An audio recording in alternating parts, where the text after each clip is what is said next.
Hey, what's going on, fellow rockers? It's your battle bro Trent here, and you are turned on and tuned in to another episode of Disheveled Transmissions.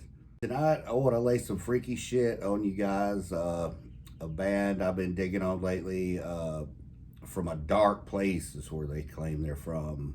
It's a band called Skynd, Skynd, and they're a industrial experimental band, for lack of a better term. They've taken Europe by storm. Haven't so much hit America yet, but that's probably soon to come. To word getting out. I first heard of Skinned when I was I've been obsessed. I'm into true crime and especially bizarre shit, and I've been obsessed with Alyssa Lamb case for a while, and in the Cecil Hotel and all that, and the mystery that surrounds it, and the bad juju.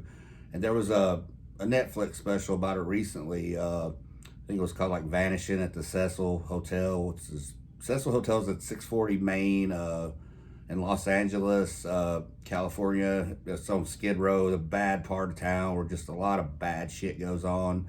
And over the years, since it's been built, it's been, just murders, rapes, infanticide, everything, any and everything crazy can go on there. Richard Ramirez was there in the height of his killing spree, stayed there in one of the rooms. And Alyssa Lamb was there in 2013, who's the girl that suffered bipolar disorder and had a psychotic breakdown of sorts, and she drowned in the water tank on top of the roof. So I was, came across this band just researching that, and this CD especially, Chapter 1 EP. It has a song called Alyssa Lamb and another song called Richard Ramirez. Most of their songs are songs of victims or killers, mostly killers, but victims too. But this Chapter 1 single, it has 3 songs on it, and I've just been really vibing on it, man. It's just really like dark, schizophrenic stuff, and they didn't know at first who these musicians were in Skinned. The lead, I guess, musician or whatever, she is a girl that like wears this. She's an all black and wears like fishnet, some kind of fishnet thing on her head that makes it look weird and pulled back. She wears this binary makeup. It's black and white, and carries a baby doll around with her. And the other 2 guys are just 2 gimps. They have gimp outfits on, like the kind you see in S&M and all that shit. And nobody knew who they were for a while. A journalist finally got to the bottom of it. He interviewed the chick, lead chick, and the singer, and he found out that it was a singer named Marina Ortega, who's from Switzerland. And her other, I don't know if this is Skin's or main project or side project or one of many projects maybe, but she, the other stuff she does is like just totally different from this. It's like Skin is like dark, demented shit, and this, her other stuff is like she's got blonde hair, and she's a peacenik and humanitarian. She sounds a lot like Adele, her other music. So I actually think she covers an Adele song, Hello by Adele. And if you see her in the studio, she's like happy-go-lucky, humanitarian, peacenik, shooting peace signs and stuff. But this really, she has a fascination with the dark side of stuff, and she tries to get into the minds of killers in this project, and victims, and what they could have been thinking while they were in the act of either murdering or dying. And so yeah, Chapter 1, the first song on it is actually called Alyssa Lamb, and it's really like it starts out with a little just slight beat, and then it's like a voice that goes, it's a masculine kind of voice, and it makes you feel really claustrophobic, where you feel like you're drowning in the tank, like I mentioned earlier. it tries to put you in that position, and it does a really good job of it. If you've seen the video, it's a great reenactment.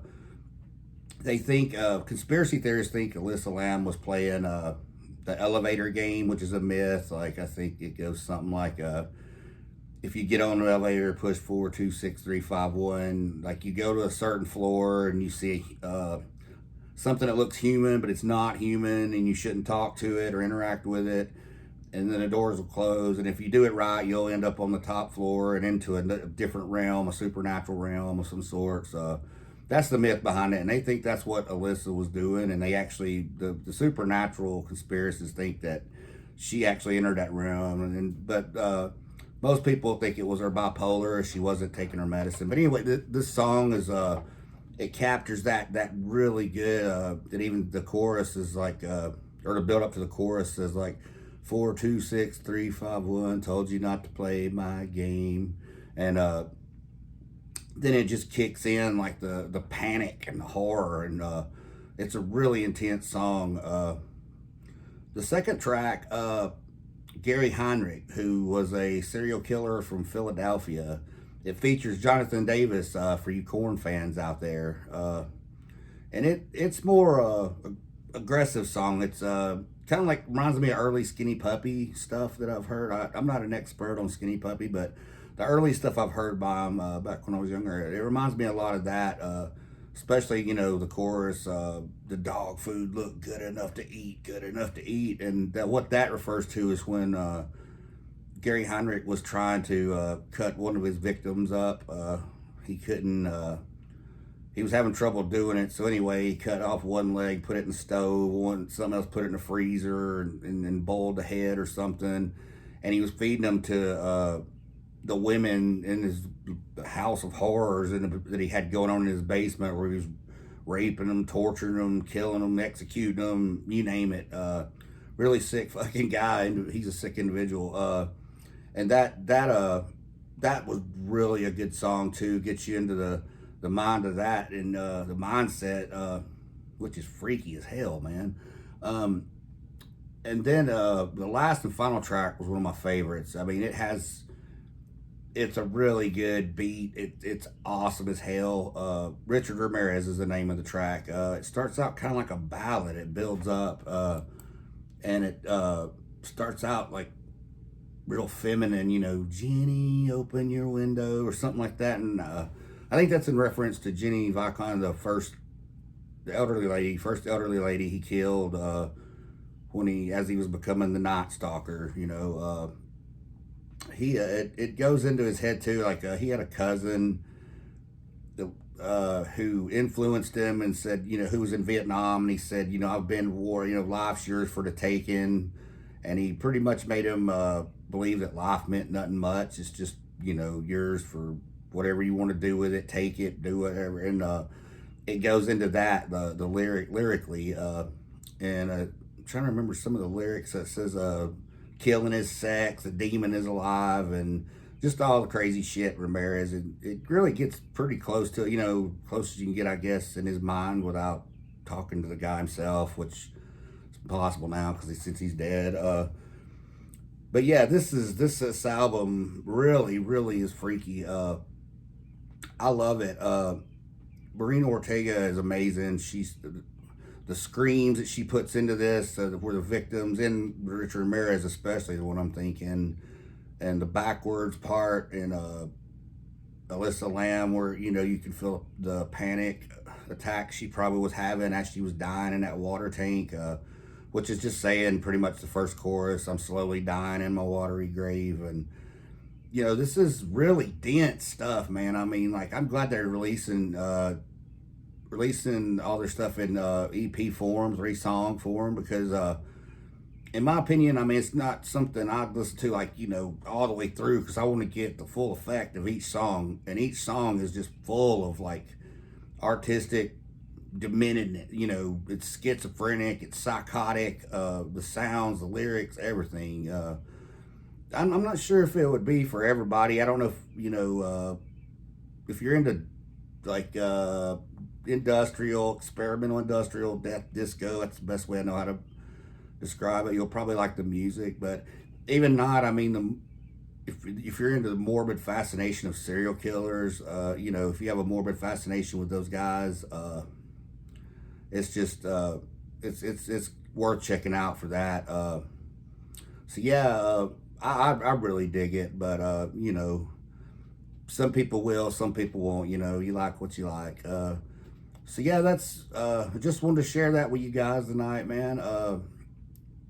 Stay tuned to it. If you guys have any questions, check this city out and let me know what your favorite track is. Alyssa Lamb, Gary Heinrich, Richard Ramirez. Tell me what you think about each, man. I love discussing this stuff with you guys. We have a lot of cool content coming your way, so stay tuned. We have me and my bro are going to be back together, and we're doing Veronica, which is going to be a lot of fun.